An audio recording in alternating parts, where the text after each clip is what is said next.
Hello শিক্ষার্থীরা, তোমরা সবাই কেমন আছো? আশা করি তোমরা সবাই ভালো আছো। টেন্স ফর বিগিনার্স এই কোর্সটির যে ধারাবাহিক টিউটোরিয়ালগুলো ছিল তারই ধারাবাহিকতায় আজকে আমাদের বিষয়বস্তু হচ্ছে ফিউচার পারফেক্ট টেন্স।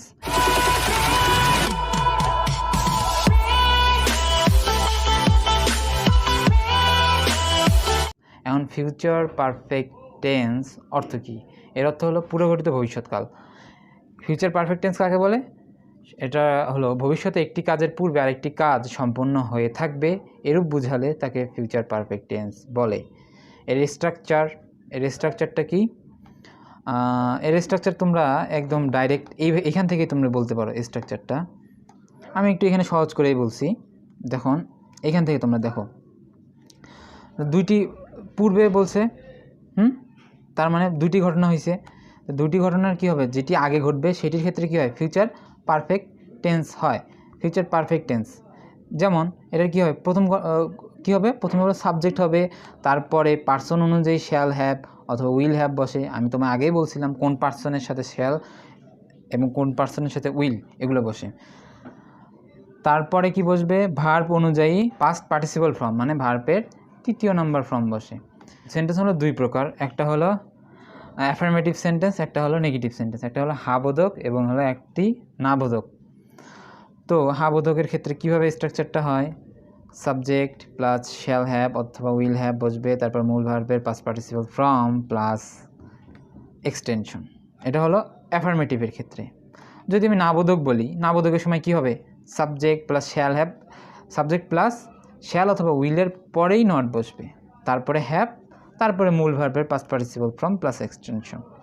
যদি আমি ইন্টারোগেটিভ মানে প্রশ্নবোধক, যদি কাউকে আমি প্রশ্ন করতে চাই, তখন কি হবে? এটা শ্যাল অথবা উইলটা এটা বসবে হলো আগে, তারপরে কি বসবে? তারপরে হবে সাবজেক্ট, তারপরে হ্যাভ, তারপরে মূল ভার্বের past participle form plus extension. তো চলো আমরা কিছু উদাহরণ দেখি। সে বিকেলের মধ্যেই আসবেন। সে বিকেলের মধ্যেই আসবেন। তাহলে আমরা স্ট্রাকচারে, এটা হলো কি বাক্য? এটা হলো অ্যাফার্মেটিভ মানে হা বোধক। তাহলে হা বোধকের স্ট্রাকচারটা তোমরা একটু দেখে নাও আবার। কি হবে? এই যে এই স্ট্রাকচারটা একদম ফলো করে আমরা অ্যাপ্লাই করব এখানে। তাহলে হি সাবজেক্ট, হি এর সাথে কি? হি উইল হ্যাভ,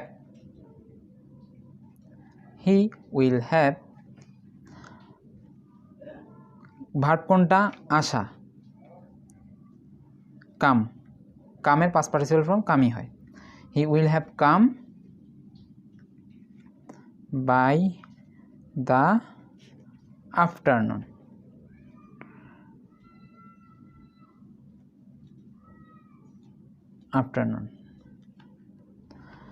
আমি ইতিমধ্যেই কাজটি করে ফেলব।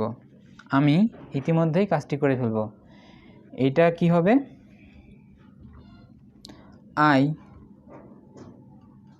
শ্যাল হ্যাভ, এর সাথে কি বসবে? আইয়ের সাথে শ্যাল হ্যাভ বসে।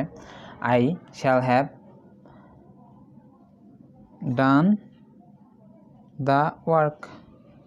কখন? ইতিমধ্যে। ইতিমধ্যে ইংলিশ কি? By the meantime. Meantime অর্থ ইতিমধ্যে। আমি ইতিমধ্যেই কাজটি করে ফেলব, ভবিষ্যতে। ফেলবো দ্বারা বুঝলাম কি? এটা ভবিষ্যৎ।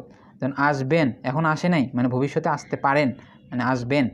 হ্যাঁ, তারপরে কি বললে? আরেকটা এক্সাম্পল আমি দেখি। তুমি বিকেল 5টার মধ্যেই কাজ করে ফেলবে। তুমি বিকেল 5টার মধ্যেই কাজ করে ফেলবে। তাহলে কি হবে? You will have finished. Verb কোনটা? শেষ করা, দ্য ওয়ার্ক বাই 5 PM। একটা জিনিস খেয়াল করো, তোমরা অনেকে কনফিউশন হতে পারে যে কেন এখানে ভার্ব, কেন কাজ হলো না, কাজটা কেন ভার্ব হইল না, কেন এখানে শেষ ভার্ব হইল? আমরা ভার্ব পাই কখন? কি দ্বারা প্রশ্ন করলে, কি করা, এটা দ্বারা প্রশ্ন করলে আমরা ভার্বকে খুঁজে পাই। এখানে কি করছে? এখানে হলো শেষ করছে। যদি আমি প্রশ্ন করি কি শেষ করছে, তাহলে কাজ। কি করলো? শেষ করলো। এখানে কি করলো দ্বারা প্রশ্ন করলে আমরা ভার্ব পাইলাম, তাহলে কি শেষ করা হলো এখানে ভার্ব, তাহলে এই জন্য ফিনিশড। সেলিম বিকেল 5টার মধ্যে বাড়িতে পৌঁছে যাবে, তাহলে কি হবে এখানে Selim will have, Selim will have verb কোনটা, কি করবে পৌঁছে যাবে, অ্যারাইভড। সেলিম উইল হ্যাভ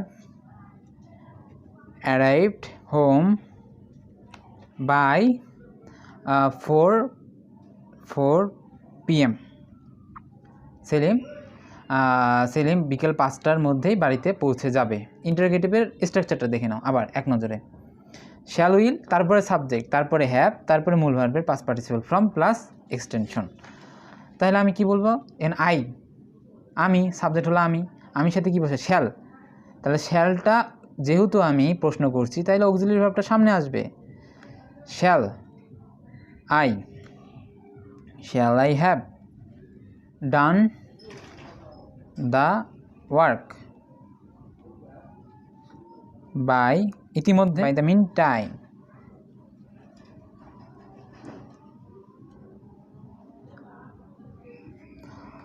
তো এখন খেয়াল করো, আমি যদি এখানে এই প্রশ্নটাকে যদি আমি বলতাম আমি কি ইতিমধ্যে কাজটি করব না, আমি প্রশ্নও করব নাও বলবো, তখন কি হবে শ্যাল আই, সাবজেক্টের পরে কি হবে তখন নট বসবে, এখানেই তখন নটটা বসবে, প্রশ্নবোধক প্লাস নেগেটিভ নাবোধক দুইটা যদি আমি একসাথে করি। তো খেয়াল করো এটা কি হবে, আমি কি বিকেল 5টার পর খেলতে পারবো না, প্রশ্ন করছি নাও করছি, নাবোধকও বলছি প্রশ্নও করছি, তাহলে কি হচ্ছে শ্যাল আই, নাবোধক যেহেতু বলছি সেহেতু কি হবে নট, শ্যাল আই নট